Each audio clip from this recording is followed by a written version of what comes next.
Good morning, students. Here I am Shivshankar, JTO, Electronic Mechanic Trade, Saram ITI, Chikbalapur. Today's topic is transistor. In the previous class, we knew that semiconductors, intrinsic semiconductor, extrinsic semiconductor, N-type semiconductor, P-type semiconductor, PN junction formation, working principle of PN junction diode. These are all discussed in the last class. See, today's topic is transistors. In this topic, the topic content, introduction, construction, transistor symbols, transistor terminals, transistor as an amplifier, video, assignment. These are all the today's topic content.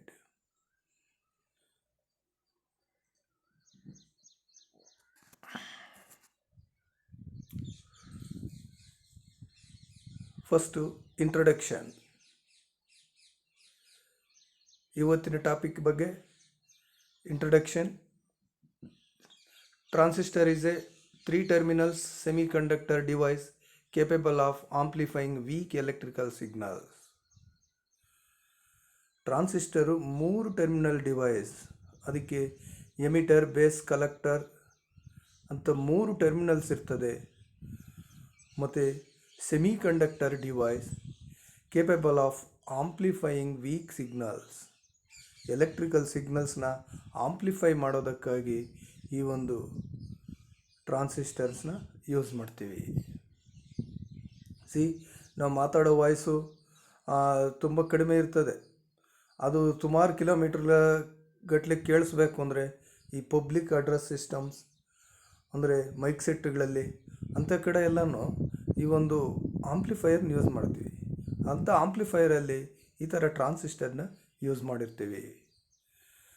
Transistor formed by 2 words, trans and istor. Transistor 2 ವರ್ಡ್ಸಿಂದ form ಆಗಿದೆ, trans ಮತ್ತು istor. Trans means transfer, istor means resistor. Trans ಅಂದರೆ transfer ಮಾಡೋದು, signal ಒಂದು ಕಡೆಯಿಂದ ಇನ್ನೊಂದಿಗೆ transfer ಮಾಡೋದು, ಅಥವಾ ಒಂದು ಸರ್ಕ್ಯೂಟಿಂದ ಇನ್ನೊಂದು ಸರ್ಕ್ಯೂಟ್ಗೆ ಟ್ರಾನ್ಸ್ಫರ್ ಮಾಡೋದು. ಇಸ್ಟರ್ ಅಂದರೆ ರೆಸಿಸ್ಟರ್. ರೆಸಿಸ್ಟರಿಗೆ ಅಂದರೆ ಲೋ ರೆಸಿಸ್ಟೆನ್ಸಿಂದ ಹೈ ರೆಸಿಸ್ಟರ್ಗೆ ಟ್ರಾನ್ಸ್ಫರ್ ಮಾಡೋದ್ರಿಂದ ಅದು ಟ್ರಾನ್ಸಿಸ್ಟರ್ ಅಂತ ಹೆಸರು ಬಂದಿದೆ. Transistor transfer signals low resistance to high resistance. Transistor ಕಡಿಮೆ ರೆಸಿಸ್ಟೆನ್ಸ್ ಸರ್ಕ್ಯೂಟಿಂದ, ಇನ್ಪುಟ್ ಸರ್ಕ್ಯೂಟಲ್ಲಿ ಕಡಿಮೆ ರೆಸಿಸ್ಟೆನ್ಸ್ ಇರ್ತದೆ, ಔಟ್ಪುಟ್ ಸರ್ಕ್ಯೂಟಲ್ಲಿ ಹೈಯರ್ ರೆಸಿಸ್ಟೆನ್ಸ್ ಇರ್ತದೆ. ಅಂದರೆ ನಾವು ಸಿಗ್ನಲ್ ಇನ್ಪುಟ್ ಕೊಟ್ಟಾಗ ಔಟ್ಪುಟ್ಗೆ ಟ್ರಾನ್ಸ್ಫರ್ ಮಾಡುತ್ತೆ, ಅಂದರೆ ಲೋ ರೆಸಿಸ್ಟೆನ್ಸಿಂದ ಹೈ ರೆಸಿಸ್ಟೆನ್ಸ್ಗೆ ಟ್ರಾನ್ಸ್ಫರ್ ಮಾಡುತ್ತೆ. Different transistor used for different amplification, switching circuits etcetera. ಟ್ರಾನ್ಸಿಸ್ಟರ್ಸ್ನ ಡಿಫರೆಂಟ್ ಯೂಸಸ್ ಇದೆ. ಅದರಲ್ಲಿ transistor amplification, switching circuit, regulated power ಸಪ್ಲೈಸ್ನಲ್ಲಿ ಯೂಸ್ ಮಾಡ್ತಾರೆ. ಇವೆಲ್ಲನೂ ಟ್ರಾನ್ಸಿಸ್ಟರ್ಸ್ನ ಕೆಲವೊಂದು ಉಪಯೋಗಗಳು. ನೋಡಿ, ಇಲ್ಲಿ different types of transistors we can see. Low power transistors, medium power transistors, power transistors, high power transistors. ಆ ಮೆಟಾಲಿಕ್ ಕೇಸ್ ಇರೋದು ಹೈ ಪವರ್ ಟ್ರಾನ್ಸಿಸ್ಟರು, ಶೀಲ್ಡ್ ಇರೋದು medium power transistor, metal cap ಇರೋದು ಪವರ್ ಟ್ರಾನ್ಸಿಸ್ಟರು, ಮತ್ತು low power, ಅದಕ್ಕೆ ಯಾವ ಥರ metal cap ಏನೂ ಇರೋದಿಲ್ಲ, low power transistor.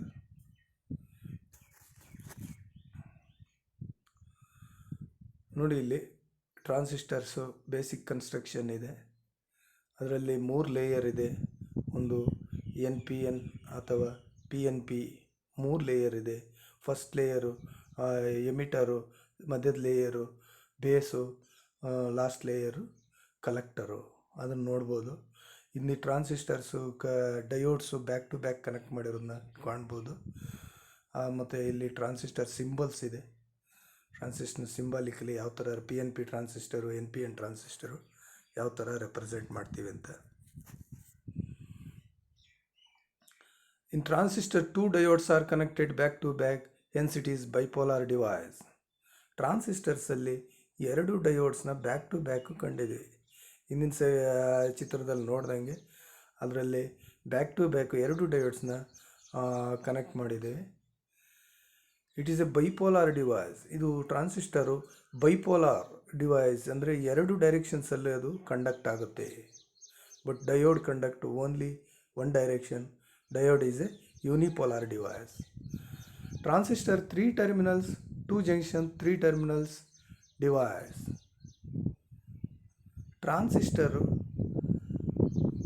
3 layers, 3 layers ಇರ್ತದೆ, 3 ಪದರ ಇರ್ತದೆ. 2 junctions, 2 junctions ಇರ್ತದೆ.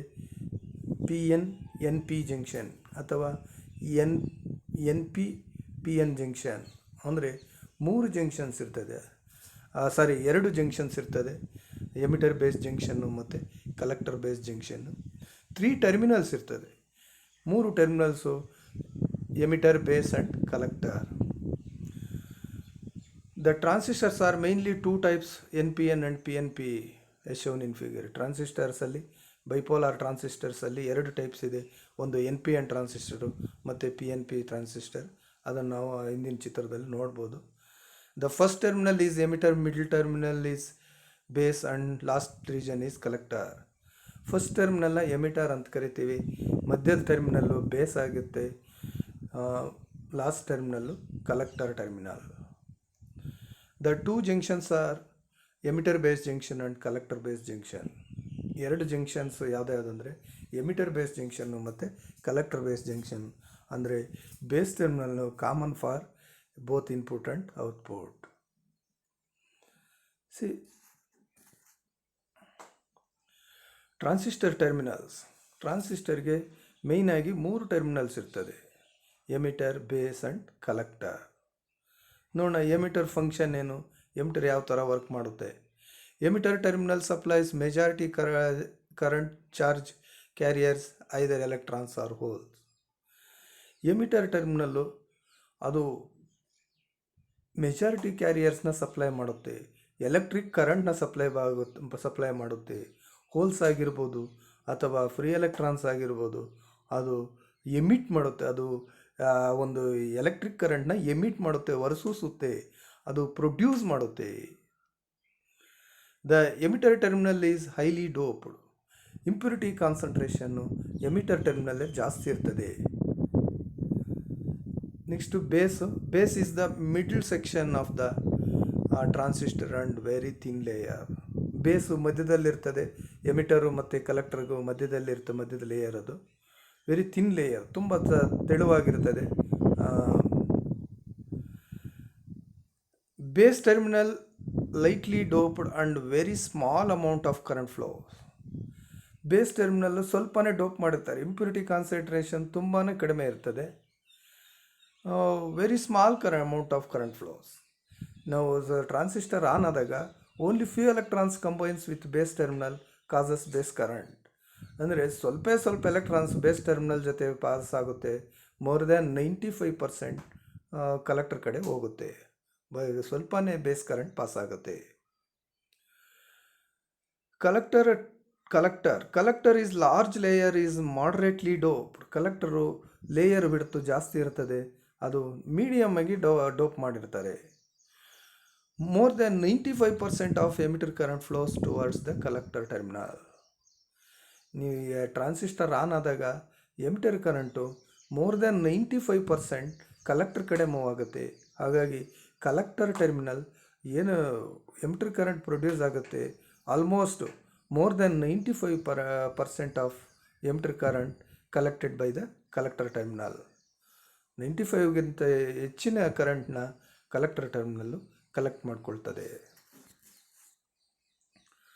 ನೋಡಿ ಇಲ್ಲಿ transistor as an amplifier. Transistor ಯಾವ ಥರ ಆಂಪ್ಲಿಫೈರ್ ಆಗಿ ಕೆಲಸ ಮಾಡುತ್ತೆ.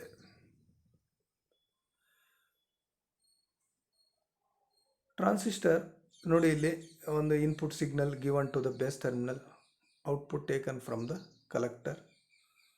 ನೋಡಿ, ಇಲ್ಲಿ ಇನ್ಪುಟ್ ಸಿಗ್ನಲ್ ಮತ್ತು ಡಿ ಸಿ ಸಪ್ಲೈ ಕನೆಕ್ಷನ್ ಇದೆ. ಅದನ್ನು ಈ ಚಿತ್ರದಲ್ಲಿ ನಾವು ನೋಡ್ಬೋದು. Amplifier is an electronic circuit increasing the strength of weak electrical signals. Amplifier ಬೇಸಿಕ್ಕಾಗಿ ವೀಕ್ ಸಿಗ್ನಲ್ಸ್ನ ಸ್ಟ್ರಾಂಗ್ ಸಿಗ್ನಲ್ಸ್ ಆಗಿ ಮಾರ್ಪಡಿಸುತ್ತೆ. ಆಂಪ್ಲಿಫೈರನ್ನು ಸರ್ಕ್ಯೂಟು ವೋಲ್ಟೇಜ್ ಲೆವೆಲ್ ಇನ್ಕ್ರೀಸ್ ಮಾಡುತ್ತೆ, ಪವರ್ ಲೆವೆಲ್ ಇನ್ಕ್ರೀಸ್ ಮಾಡುತ್ತೆ, ಕರೆಂಟ್ ಲೆವೆಲ್ಲು ಸಹ ಇನ್ಕ್ರೀಸ್ ಮಾಡುತ್ತೆ. ಅಂದರೆ ಟೋಟಲಿ ಸಿಗ್ನಲ್ ಸ್ಟ್ರೆಂತ್ನ ಜಾಸ್ತಿ ಮಾಡುತ್ತೆ. In the circuit the weak electrical signal given to the base and output taken from the collector. ಈ ಸರ್ಕ್ಯೂಟಲ್ಲಿ ಇನ್ಪುಟ್ ಸಿಗ್ನಲ್ಲು ಬೇಸ್ ಟರ್ಮಿನಲ್ಗೆ ಕೊಟ್ಟಿದ್ದಾರೆ, output signal taken from the collector terminal. Output ಯಾವಾಗಲೂ collector ಟರ್ಮಿನಲ್ಲೇ ತಗೊತೀವಿ. Amplification ಆಗಬೇಕು ಅಂದರೆ emitter base junction forward bias ಆಗಿರಬೇಕು, collector base junction reverse bias ಆಗಿದ್ದಾಗ ಮಾತ್ರ ಟ್ರಾನ್ಸಿಸ್ಟರು ಒಂದು ಪರ್ಫೆಕ್ಟ್ ಆಂಪ್ಲಿಫಿಕೇಷನ್ ಕೊಡುತ್ತೆ. During positive of cycle of the input signal ಆ base emitter junction forward bias the collector current flows. Positive half ಸೈಕಲಲ್ಲಿ base emitter junction forward bias ಆಗುತ್ತೆ, ಆ collector current pass ಆಗುತ್ತೆ. ಅದೇ during negative half cycle no current flows in the collector because it is reverse bias. At that time, a zero signal collector current flows due to DC supply. Negative half ಸೈಕಲಲ್ಲಿ ಯಾವುದೇ current pass ಆಗೋದಿಲ್ಲ, base emitter junction reverse bias ಆಗುತ್ತೆ. ಆಗ ಏನಾಗುತ್ತೆ ಅಂದರೆ base emitter junction reverse bias ಆಗುತ್ತೆ. Negative half ಸೈಕಲಲ್ಲಿ base emitter junction reverse bias ಆಗುತ್ತೆ, ಆವಾಗ ಕರೆಂಟ್ ಪಾಸ್ ಆಗೋದಿಲ್ಲ.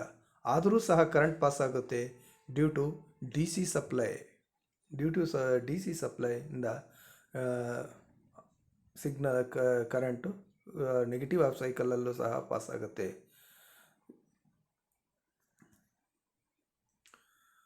ಇನ್ this way transistor amplifies full cycle. ಈ ಥರ ಒಂದು ಟ್ರಾನ್ಸಿಸ್ಟರು ಫುಲ್ ಸೈಕಲ್ನ ಆಂಪ್ಲಿಫೈ ಮಾಡುತ್ತೆ. ನೆಗೆಟಿವ್ ಆಫ್ ಸೈಕಲಲ್ಲೂ ಸಹ ಆ ಒಂದು ಡಿ ಸಿ ಒಂದು ಎ ಸಿ ಸೈಕಲ್ ಪಾಸ್ ಆಗುತ್ತೆ. ಹಾಗಾಗಿ faithful amplification can be achieved. The transistor amplifier introduces 180-degree phase difference between input signal and output signal. Transistor amplifier 180 phase shift ಕೊಡ್ತದೆ. Phase shift ಅಂದರೆ 180 if input signal increases in positive sense, output signal passes in the negative sense. ಅಂದರೆ input signal positive ಸೆನ್ಸಲ್ಲಿ increase ಆದಾಗ output signal negative ಡೈರೆಕ್ಷನಲ್ಲಿ rise ಆಗುತ್ತೆ. This can be observed in the figure. ನೋಡಿ, ಈ ಒಂದು ಇದು ಪಾಠಕ್ಕೆ ಸಂಬಂಧಪಟ್ಟಂಗೆ ಒಂದು ವಿಡಿಯೋ ಇದೆ, ಆ ವಿಡಿಯೋನ ನೋಡಿ. In detail in this video. Transistors come in many shapes and sizes. There are two main types, the bipolar and the field effect. We're going to mostly focus on the bipolar version in this video. Transistors are small electronic components with two main functions. It can act as a switch to control circuits, and they can also amplify signals. Small, low-power transistors are enclosed in a resin case to help protect the internal parts, but higher power transistors will have a partly metal case, which is used to help remove the heat which is generated, as this will damage the components over time. We usually find these metal body transistors attached to a heatsink, which helps remove the unwanted heat. For example, inside this DC bench power supply, we have some MOSFET transistors which are attached to very large heatsinks. Without the heatsink, the components quickly reach 45 degrees Celsius, or 113 degrees Fahrenheit, with a current of just 1.2 amps. They will become much hotter as the current increases. But for electronic circuits with small currents, we can just use these resin body transistors, which do not require a heatsink. On the body of the transistor, we find some text. This will tell us the part number, which we can use to find the manufacturer's datasheet. Each transistor is rated to handle a certain voltage and current, so it's important to check these sheets.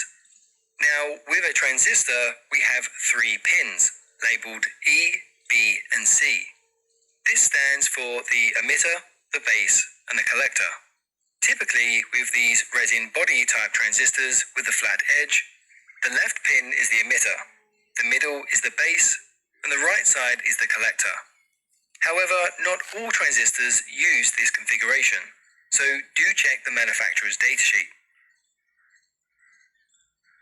We know that if we connect a light bulb to a battery, it will illuminate. We can install a switch into the circuit and control the light by interrupting the power supply. But this requires a human to manually control the switch. So how can we automate this? For that, we use a transistor. This transistor is blocking the flow of current, so the light is off. But if we provide a small voltage to the base pin in the middle, it causes the transistor to start allowing current to flow in the main circuit. So the light turns on. We can then place a switch on the controlling pin to operate it remotely, or we can place a sensor on this to automate the control. Typically, we need to apply at least 0.6 to 0.7 volts to the base pin for the transistor to turn on.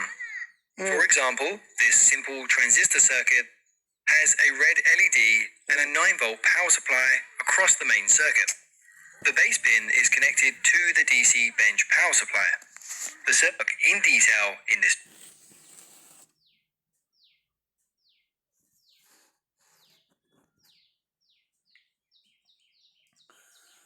ಈ ಒಂದು ಟಾಪಿಕ್ಗೆ ಸಂಬಂಧಪಟ್ಟಂಗೆ video ನೋಡಿದ್ರಿ. ವಿಡಿಯೋನಲ್ಲಿ transistor ಯಾವ ಥರ switch ಆಗಿ ಕೆಲಸ ಮಾಡುತ್ತೆ, ಯಾವ ಥರ ಆಂಪ್ಲಿಫೈಯರ್ ಮಾಡುತ್ತೆ, ಮತ್ತು ಅದರ ಟರ್ಮಿನಲ್ಸು ವಿಡಿಯೋನಲ್ಲಿ ವಿವರಿಸಿದ್ದಾರೆ. Next is assignment. Briefly explain transistor construction. Transistor ಕನ್ಸ್ಟ್ರಕ್ಷನ್ನ ಬ್ರೀಫಾಗಿ ಎಕ್ಸ್ಪ್ಲೈನ್ ಮಾಡಿ. Name the transistor terminals. Transistor terminals ಹೆಸರಿಸಿ. 3. Briefly explain transistor as a amplifier. ಸಿಂಪಲ್ಲಾಗಿ ಟ್ರಾನ್ಸಿಸ್ಟರ್ ಆಂಪ್ಲಿಫೈಯರ್ ಯಾವ ಥರ ವರ್ಕ್ ಮಾಡುತ್ತೆ ಸಿಂಪಲ್ಲಾಗಿ ಎಕ್ಸ್ಪ್ಲೈನ್ ಮಾಡಿ. ಇವು ಇವತ್ತಿನ ಟಾಪಿಕ್ನ assignment questions. Thank you very much.